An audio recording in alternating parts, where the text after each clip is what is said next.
ببرکتی ان اللہ وملائکتہ یصلون علی النبی یا ایہا الذین آمنوا صلوا علیہ وسلموا تسلیما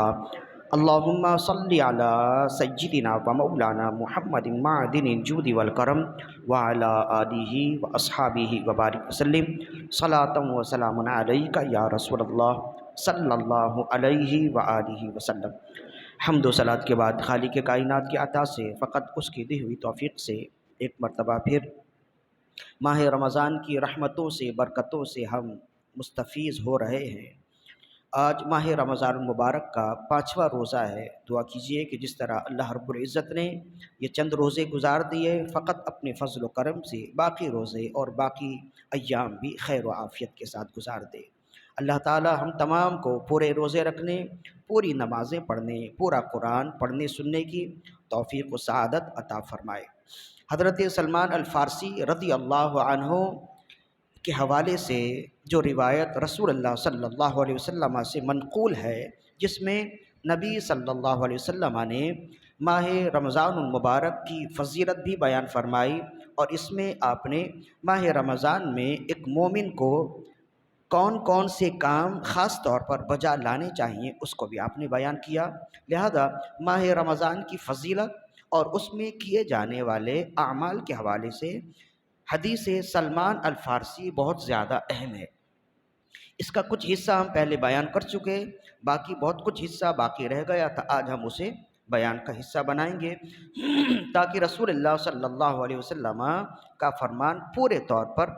ہمارے درمیان میں ہو اور مکمل طور پر ہم سننے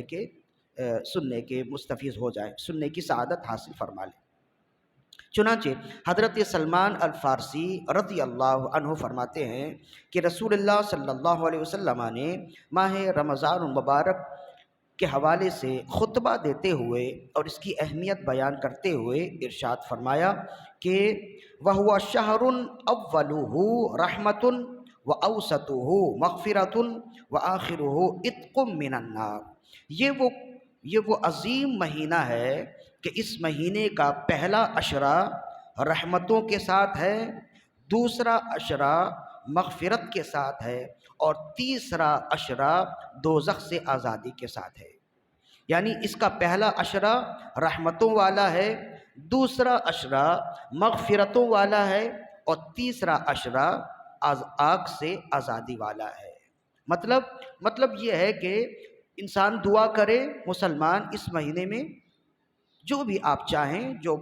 آپ کے دل میں خواہش ہے وہ دعا مانگیں، لیکن خاص طور پر پہلے عشرے میں اللہ سے رحمتوں کا سوال کریں کہ اس مہینے میں اللہ کی رحمتیں بہت زیادہ ہوتی ہیں، اور خاص طور پر اس مہینے کے شروع کے 10 ایام رحمتوں والے تجویز کیے گئے، رحمتوں والے منتخب کیے گئے، لہذا اس مہینے کے شروع کے 10 دنوں میں اللہ سے اس کی رحمتوں کا سوال کرے۔ اب آپ دیکھیں، جس کے پاس اللہ کی رحمت ہو، جس پر اللہ کی رحمتوں کا نزول ہو جائے، تو اس کی ساری دنیا بدل جائے گی۔ ساری دنیا مل کے اس کو اگر بگاڑنا چاہے تو اگر جس کے ساتھ اللہ کی رحمت وابستہ ہے، کوئی اس کا کچھ بگاڑ نہیں سکتی۔ اسی وجہ سے اللہ کی رحمتوں کا سوال ایسے بھی کرتے رہنا چاہیے۔ اب اللہ سے سوال نہ کرے تو کس سے کرے؟ تو رب سے سوال کرنا عظیم ترین عبادت۔ اس مہینے میں سب سے پہلے رحمتوں کا سوال کرے، اور جب دوسرا عشرہ آ جائے، جب مسلمان ماہ رمضان المبارک میں دوسرے عشرے میں داخل ہو جائے، تو پھر رب سے مغفرت چاہے۔ مغفرت کا معنی ہوتا ہے گناہوں سے معافی چاہے۔ ہر مسلمان، کوئی شخص ایسا نہیں ہے جو یہ دعویٰ کر سکے کہ اس سے گناہ سرزد نہیں ہوتے۔ چاہے انچاہے، جاننے میں انجانے میں وہ کوئی نہ کوئی گناہ کر لیتا ہے، گناہ ہوتے رہتے ہیں۔ وہ رب ہے، وہ غفار ہے، ستار ہے، بخشنے والا، رحمان اور رحیم کے ناموں کے ساتھ متصف ہے۔ وہ اس طرح کے مہینے ہمیں عطا ہی اس وجہ سے فرماتا ہے کہ اس مہینے میں بندے رب سے مانگیں اور رب عطا فرمائے۔ اسی لیے مولا علی رضی اللہ عنہ کے حوالے سے ایک حدیث بھی منقول ہے، جس میں مولا علی رضی اللہ عنہ نے ارشاد فرمایا، رب اگر کسی مسلمان کو دوزخ میں ڈالنا چاہتا تو تمہیں ماہ رمضان اور قرآن عطا ہی نہ فرماتا۔ رب تو چاہتا ہی یہ ہے کہ تم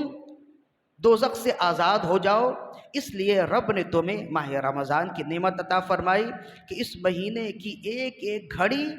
رحمتوں کے ساتھ ہے۔ تم رب سے سوال کرو گے، رب تمہیں بخش دے گا۔ اور قرآن کی تلاوت کرو، اس کے بعد رب سے دعا کرو، اس کے صدقے میں رب سے سوال کرو، رب عطا فرمائے گا۔ تو یہ رب کی رحمتوں میں سے ہے کہ رب نے ہمیں بغیر مانگے فقط اپنے فضل و کرم سے ماہ رمضان بھی عطا فرمایا، قرآن بھی عطا فرمایا۔ اور تیسرا اشرا وہ دوزخ سے آزادی کا ہے، لہذا دوزخ سے آزادی کا سوال کیا جائے۔ پھر اس کے بعد رسول اللہ صلی اللہ علیہ وآلہ وسلم نے ارشاد فرمایا من خفف عن مملوکہ فیہ غفر اللہ لہ واعتقہ من النار۔ اس مہینے میں جو شخص اپنے ماتحتوں کے ساتھ نرمی کرے گا اللہ اسے بخش دے گا اور اسے غلام آزاد کرنے کا ثواب عطا فرمائے گا، اور خود اس کی ذات کو اللہ تعالیٰ دوزخ کی آگ سے آزاد کر دے گا۔ دیکھیں اس مہینے میں ظاہر ہے کہ کام تو کرنا ہے، نوکری تو کرنی ہے، مزدوری تو کرنی ہے، بچوں کو پالنا ہے، پھر عید کی خریداری کے لیے بھی انتظام کرنے ہیں، یعنی کہ یوں سمجھ لیجئے کہ اخراجات دو چند ہو جاتے ہیں، زیادہ ہو جاتے ہیں۔ تو اب محنت مزدوری بھی کرنی ہے، عبادت کا بھی اہتمام کرنا ہے، روزہ بھی رکھنا ہے، تو روزہ رکھ کر بہت زیادہ ویسے کام نہیں ہو پاتا جیسے عام دنوں میں ہوتا ہے۔ بندہ کھا پی بھی رہا ہوتا ہے، بھوک لگے تو کھا لیتا ہے، کچھ پیاس لگے پی لیتا ہے، یہاں بغیر کھائے بغیر پیے کام کرنا ایک دشوار عمل ہوتا ہے، لیکن بہرحال اسی طرح ہم نے کرنا ہے۔ تو اب رسول اللہ صلی اللہ علیہ وسلم نے ارشاد فرمایا کہ جن کے ماتحت لوگ کام کر رہے ہیں ان کو چاہیے کہ ان کے ساتھ نرمی کریں۔ جو کارخانے دار ہوتے ہیں، جو سپروائزر ہوتے ہیں، جو ٹھیکے دار ہوتے ہیں، جن کے ماتحت لوگ کام کر رہے ہوتے ہیں، تو جہاں تک ہو سکے ان کے لیے لازمی ہے کہ وہ روزے داروں کے ساتھ نرمی کریں۔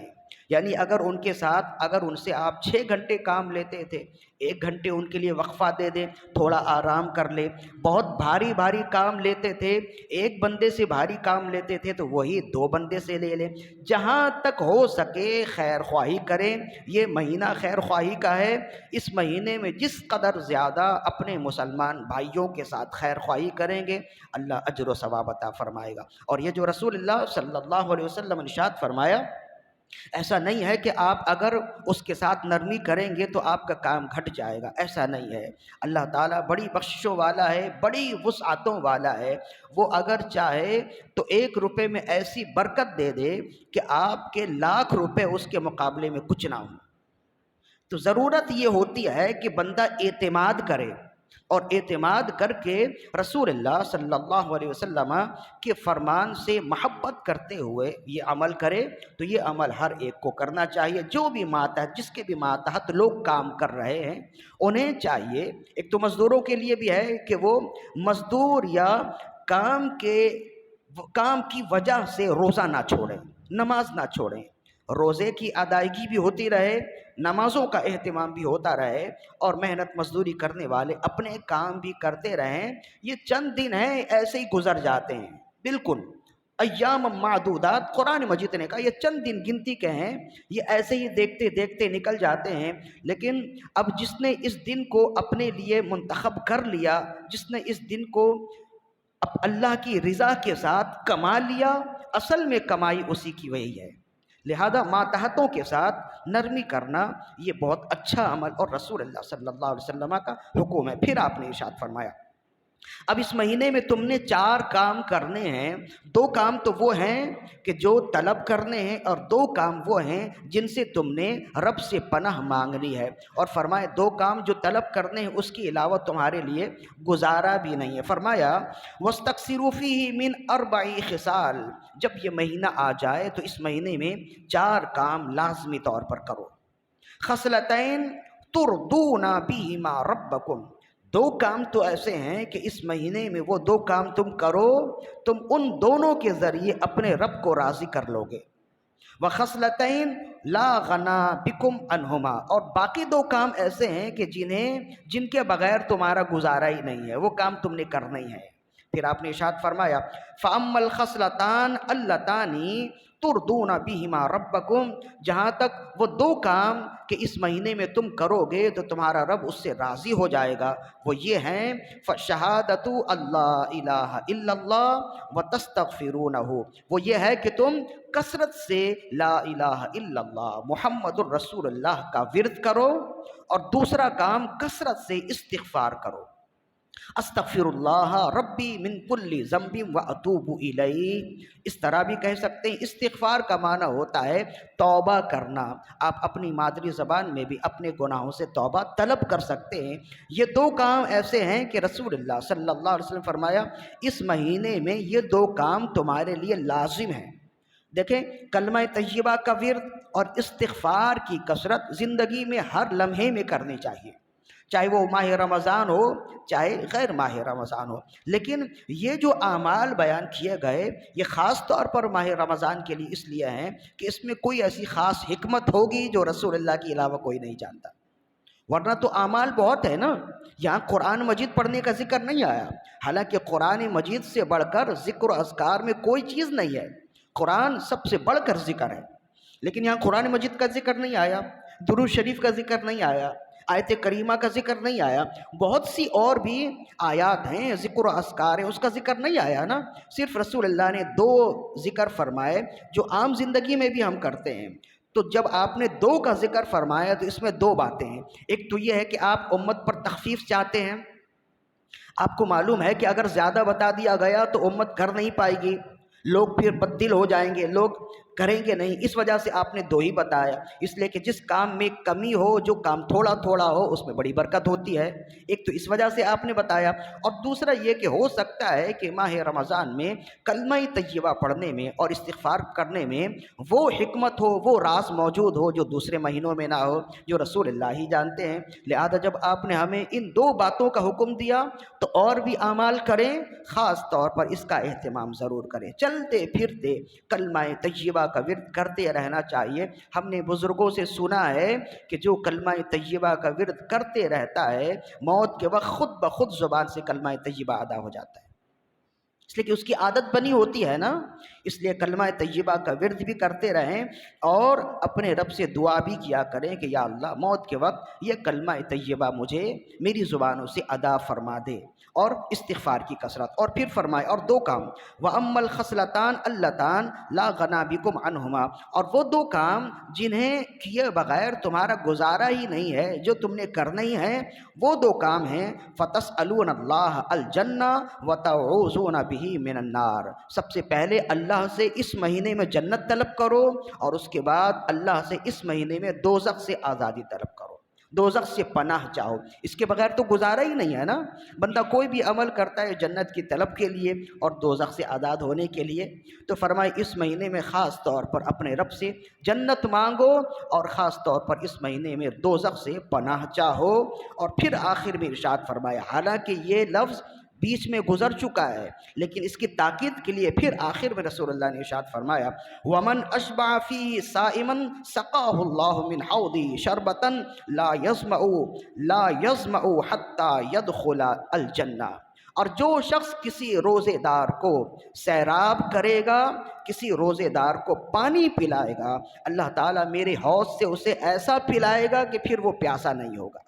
پھر اسے کبھی پیاس نہیں لگے گی۔ یہ لفظ رسول اللہ نے آگے پہلے بھی ارشاد فرما دیا کہ اللہ اسے بھی جنت دے گا جو روزے دار کے افطار ایک گھٹ پانی سے کرا دے، اسے بھی جنت ملے گی۔ لیکن اس کی اہمیت اتنی زیادہ تھی کہ رسول اللہ نے پھر آخر میں بھی ارشاد فرمایا کہ جو روزے دار کو پانی سے سیراب کرے گا، یعنی پہلے تو ایک گھونٹ کی بات تھی، فرمایا یہاں پانی سے سیراب کرے، اللہ تعالیٰ اسے میرے حوض سے ایسا پلائے گا کہ پھر وہ پیاسا نہیں ہوگا۔ اور آخرت میں کسی کو سایہ مل جائے، آخرت میں اگر کسی کو پیاس نہ لگے، بہت بڑی جیت ہے، بہت بڑی کامیابی ہے۔ اپنے لیے بھی دعا کیا کریں، ہر ایک کے دل کے لیے دعا کریں، خاص طور پر اپنے مرحومین کے لیے خاص طور پر دعا کیا کریں کہ اللہ تعالی ہمیں بھی ماہ رمضان کی برکتیں عطا فرمائے، اور اس مہینے کی مغفرتوں سے، برکتوں سے ہمارے مرحومین کو ان کی قبروں میں بھی حصہ عطا فرمائے۔ اللہ تعالیٰ سے دعا ہے کہ اللہ تعالی ہماری آج کی حاضری اپنی بارگاہ میں قبول و مقبول فرمائے۔ وما علینا الا البلاغ المبین۔